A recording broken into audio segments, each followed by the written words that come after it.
Hello, my friends. Let's be real.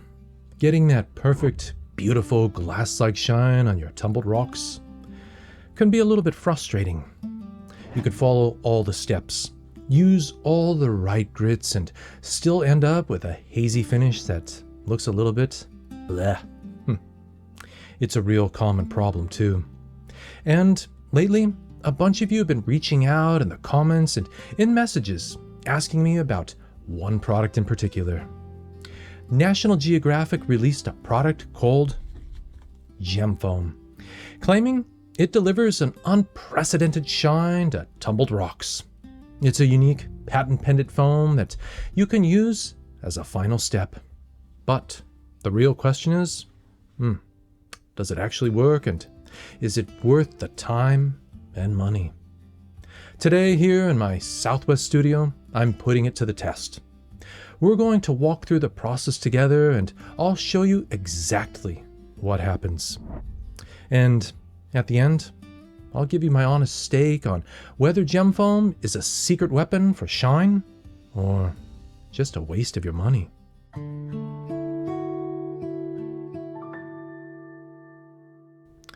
So, what is this stuff, and how do you use it? GemFoam is just a bag of small, reusable foam cubes. Now, let's be very clear on this, because a lot of people misuse this product. GemFoam is not a filler like ceramic or plastic pellets. Some people use it during the grit stages, and oh man, that is an absolutely bad idea.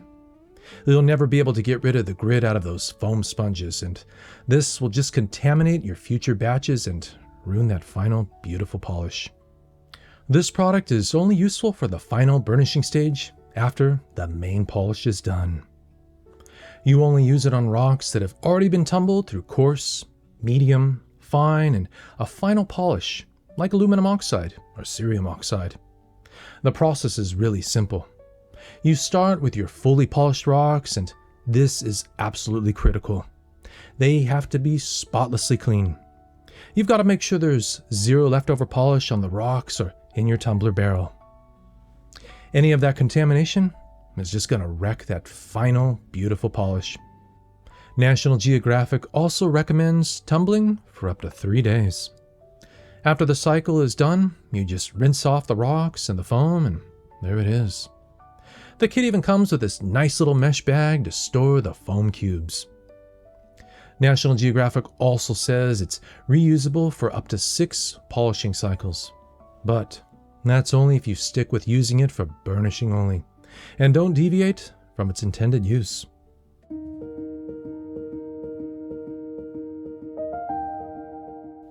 I followed those instructions to the letter.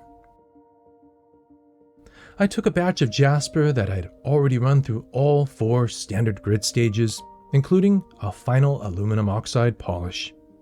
The rocks had a nice polish, but I wanted to see if this burnishing step would give them that extra magical pop. I ran them with the GemFoam for a full 3 days. Alright, so what happened?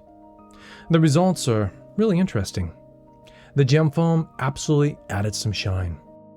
Now, there's a noticeable improvement from where they were after the polish-only stage.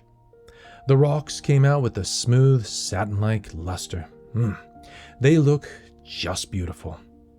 However, this is where things get a little bit complicated. A 3-day cycle is a long time for a burnishing stage. The traditional method for burnishing is to tumble your rocks with a bit of liquid Dawn or Ivory soap flakes for just 2 to 3 hours. So, while the GemFoam really worked, it took a lot longer than the standard method. By the way, if you're finding this review helpful and want to see more honest tests of rock tumbling gear, do me a favor and hit that subscribe button. It really helps the studio out. Thank you so much for the support, my friends.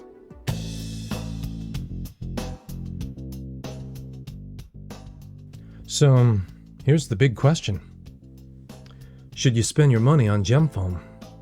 Well, it really depends. Let's start with the good. The number one advantage of GemFoam is its convenience.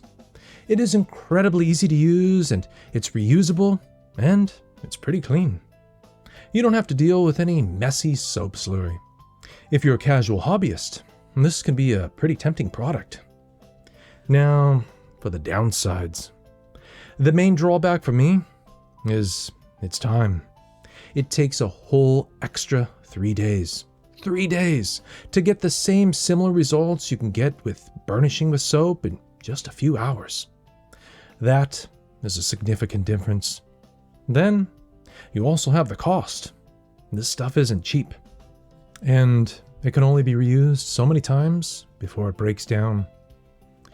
When you consider that a bottle of Dawn dish soap or a bar of Ivory soap is incredibly inexpensive, and it'll last a very long time, the value of GemFoam starts to look a little bit shaky.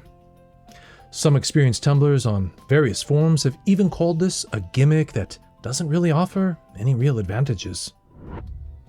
So, what's my final honest review? In my opinion, for me, no, it's not worth it. National Geographic's GemFoam isn't a bad product at all. It does exactly what it says it'll do. It burnishes your rocks for a final, happy shine. It's a very user-friendly system that gives you a decent result. If you value a simple, pre-packaged system and don't mind the extra 3-day runtime, then GemFoam could be a perfect fit for you. But for me, I'll stick with my liquid Dawn soap instead.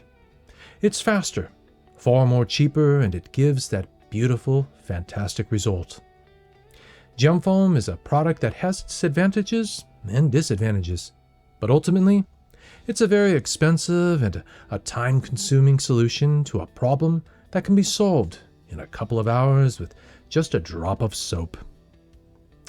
It's a convenient shortcut, but it's a slow and pricey one. Thank you for joining me in the studio today. Have you ever tried GemFoam? If so, please drop a comment below and let the community know how it worked for you. From here at the studio, wishing you peace and joy. Till next time, my friends.